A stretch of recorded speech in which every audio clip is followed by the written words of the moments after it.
जय हिंद दोस्तों, आप सबका स्वागत है आपके अपने चैनल टेलीकॉम तक पर। उम्मीद करता हूं आप सब अच्छे होंगे। चलिए दोस्तों, आज बात कर लेते हैं हम उन लोगों के बारे में जिनको सिम पोर्ट कराने का बहुत शौक है। जैसे ही उनका सिम पोर्ट का टाइम होता है वो लोग इस कंपनी में पोर्ट करा लेते हैं, उस कंपनी में पोर्ट करा लेते हैं। उनको बस एक ही बात तो फोकस रहता है कि मेरी जो सिम पोर्ट कराने की टाइमिंग है वो कब पूरी होगी और मुझे कब सिम पोर्ट करानी है। तो इस टॉपिक पर हम लोग बात करते हैं आज की एक सिम को आप कितने बार पोर्ट करा सकते हो और कितनी कंपनी में पोर्ट करा सकते हो, और अगर वह नंबर किसी कारण से बंद हो जाता है इन फ्यूचर तब उसका पेरेंट्स कंपनी कौन सी होगी और वो नंबर किस कंपनी में आपको मिलेगा। आगे बढ़ने से पहले दोस्तों, अगर आपने भी तक अपना चैनल टेलीकॉम तक सब्सक्राइब नहीं किया है तो गाइस क्यों नहीं किया है, कर दीजिए। अगर आप भी अभी सब्सक्राइब करते हैं तो आपसे भी कोई अपडेट फ्यूचर में मिस नहीं होगा। चलिए दोस्तों, इस बीच में मैं आपको एक बात और बता दूं, क्या लालच में आके बार बार कंपनी चेंज करनी चाहिए, क्या बार बार नेटवर्क चेंज करना चाहिए? कुछ लोगों का ये होता है कि उनको कोई वेलकम ऑफर कोई कंपनी देती है 1 महीने का रिचार्ज या 2 महीने का रिचार्ज, तब वे लोग क्या करते हैं वहां से अपने नंबर को बार बार किसी अदर कंपनी में पोर्ट आउट कराते रहते हैं। उनको ये लगता है कि मुझे रिचार्ज फ्री मिल गया।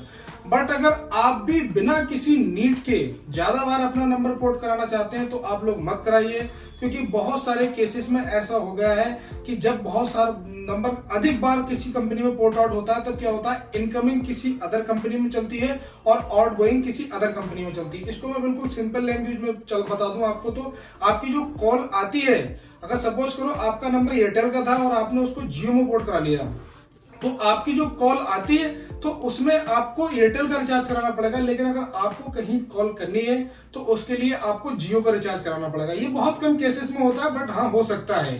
तो आप भी इस तरीके से बार बार सिम पोर्ट कराने से बचिए, नहीं तो आपको भी डबल चार्ज डबल कंपनी में देना पड़ जाएगा और बहुत ही रेयर केस में इसका सॉल्यूशन हो पाता है, वरना इसका सॉल्यूशन भी नहीं हो पाता है। चलिए अब दोस्तों बात कर लेते हैं एक सिम को आप कितने बार पोर्ट करा सकते हो और कितनी कंपनियों में पोर्ट करा सकते हो। तो मैं आपको बताना चाहता हूं कि आप सबसे पहले पोर्ट कराने से पहले एक बात ध्यान रखिए, अगर आप जिस भी ऑपरेटर की सिम को चला रहे हो, अगर आपको वहां पर सर्विस ठीक मिल रही है और आपको वहां पर नेटवर्क ठीक मिल रहा है तो आप किसी भी छोटे लालच में आके अपनी सिम को पोर्ट मत कराइए। क्योंकि ऐसा होता है कि कोई भी हमें अदर कंपनी वाला वेलकम ऑफर के रूप में अगर 1 महीने का रिचार्ज फ्री दे देता है या कुछ और गिफ्ट वगैरह हमें साथ में दे देता है तो हम लोग क्या करते हैं, सिम पोर्ट करा लेते हैं। बट वहां पर क्या होता है, इन केसों में मैंने अभी आपको थोड़ी देर पहले बताया था कि आपको वहां पर बहुत सारी परेशानियां देखने को मिल सकती हैं, जैसे इनकमिंग आउटगोइंग से रिलेटेड हो गया, कई बार सिम पोर्ट कराने के बाद नेट बंद नहीं आते उससे रिलेटेड हो गया। कई बार ऐसा होता है कि आपने जिस कंपनी में कराया था पोर्ट, उस कंपनी को आपको नेटवर्क और सर्विस सही नहीं मिले, ऐसा भी हो सकता है। चलिए, तो मैं आपको बताना चाहता हूं आप कितने बार पोर्ट करा सकते हो।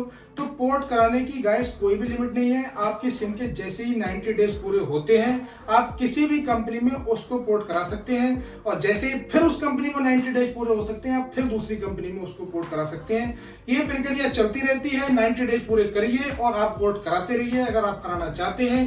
बट अब एक मैं आपको लास्ट में जो बात बताना चाहता हूं वो बात यह है कि जब आप किसी भी पर्सन का नंबर लास्ट में जाके किसी तरीके से बंद होता है, वेरिफिकेशन से बंद हो जाता है, या कुछ कंपनियां ऑटो मोड पे भी नंबर बंद कर देती हैं, अब वह नंबर आपको किस कंपनी में मिलेगा और कैसे मिलेगा।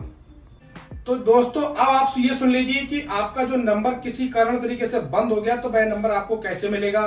तो मैं अब आपको बताना चाहूंगा उस नंबर को लेने के लिए आपको क्या करना होगा। आपको सबसे पहले जिस कंपनी में आपने नंबर में एक्टिवेट कराया था, अब कुछ लोगों को, बहुत सारे मेरे दोस्तों को यही नहीं पता होगा कि उन्होंने अपना नंबर किस कंपनी में पोर्ट कराया था, क्योंकि उनको यही लगा रहता है। कुछ लोगों को 90 डेज में अपना नंबर पोर्ट आउट करा लिया, बहुत सारी हौच पौच वो लोग कर लेते हैं, उनको समझ में ही नहीं आता है कि मेरा नंबर किस कंपनी में एक्टिव पहले था।